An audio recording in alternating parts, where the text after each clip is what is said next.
Hello हमारे प्यारे बच्चों, आप कैसे हैं? हमें विश्वास है, आशा है कि आप अच्छे होंगे। और आज हम प्रकाश के परावर्तन से संबंधित जो आपके हाई स्कूल भौतिक विज्ञान का जो पहला चैप्टर है प्रकाश का परावर्तन, उससे पहले हम और भी वीडियो दे चुके हैं। आज हम बताएंगे दर्पण मिरर के विषय में कि मिरर क्या होता है, ठीक है ना, और ये कितने प्रकार के होते हैं। मिरर दो प्रकार का होता है। नंबर एक मिरर होता है, एक होता है समतल दर्पण, प्लेन मिरर, समतल दर्पण, और इसको कहते हैं प्लेन मिरर बोलते हैं। ओके। दूसरा जो होता है उसको कहते हैं गोली दर्पण, ठीक है ना, गोली दर्पण।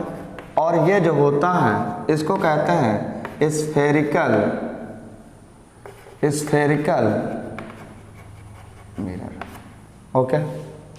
यानी दर्पण क्या है, दर्पण किस तरीके से तैयार किया जाता है। एक प्लेन मिरर होता है, जो प्लेन मिरर आप देख चुके हैं कि प्लेन मिरर ऐसे हो, ठीक है ना, ये आपका कलई कर देता है, यानी इस तरीके से प्लेन मिरर होगा। जैसा आपका वस्तु होगा वैसे उसका प्रतिबिंब बनता है, ठीक है ना। समतल दर्पण में क्या होता है, जैसा आपका वस्तु होगा वैसे ही उसका प्रतिबिंब बनता है और आभासी बनेगा, सीधा बनेगा और वस्तु के बराबर बनेगा। यानी इसके प्रकृति के विषय में हमें ज्ञात होना चाहिए। चलिए, यानी प्रकृति इसका जो होता है आभासी होता है, ठीक है ना, सीधा होता है और कैसा होता है, वस्तु के बराबर होता है, वस्तु के बराबर होता है, ठीक है ना। यानी ये इसका नेचर हो गया।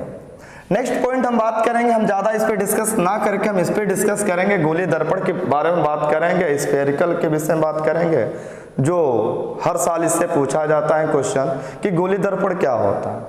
तो पहले तो हम समझ लें कि गोली दर्पण है क्या, और फिर गोली दर्पण कितने प्रकार के होते हैं।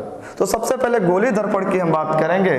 किसी खोखले गोले, कोई खोखला ये गोला, किसी खोखले गोले के कटे हुए आधे भाग, यानी इसका सेंटर हो गया, ये खोखला गोला है, कांच का है, ठीक है ना, और इसका यदि हम आधा भाग इसको हम काट के इसको क्या कर दें, इसको हम अलग कर दें, ठीक है ना, तो ये हमारा क्या हो गया, मिरर हो गया, दर्पण हो गया।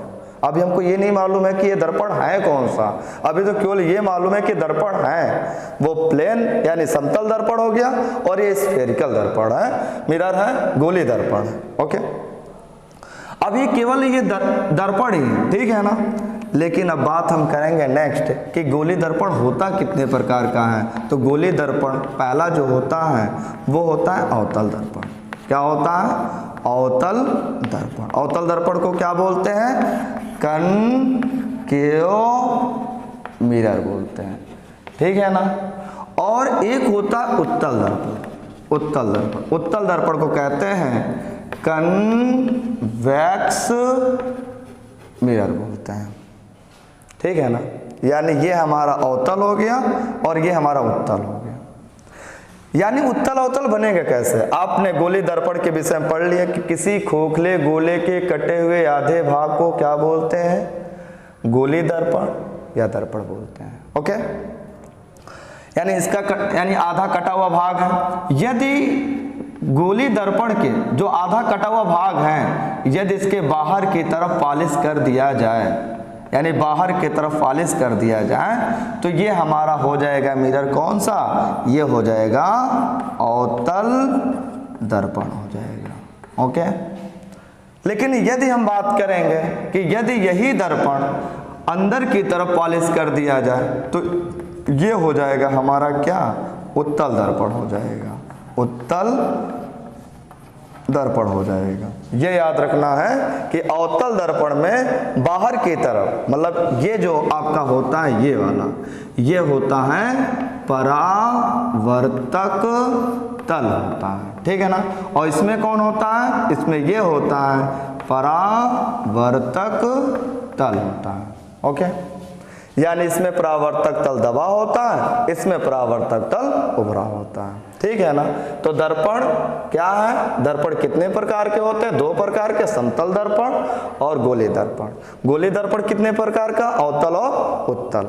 ये आपका अवतल दर्पण हो गया और ये आपका उत्तल दर्पण हो गया। ठीक है ना। आगे हम बात करेंगे, आपने अवतल दर्पण उत्तल दर्पण देख लिया, कनकेव मिरर, कन्वेक्स मिरर देख लिया।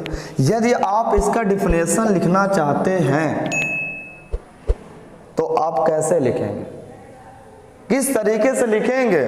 इसमें कह सकते हैं कि अवतल दर्पण वे होते हैं जिनका परावर्तक तल दबा होता है। देखिए दबा हुआ भाग है, ओके।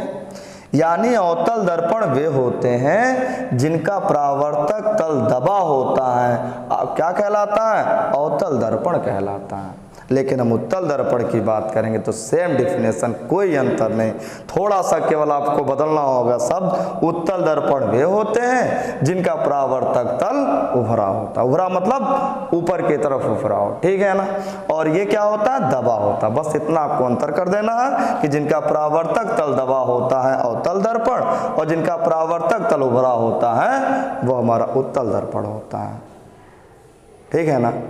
चलिए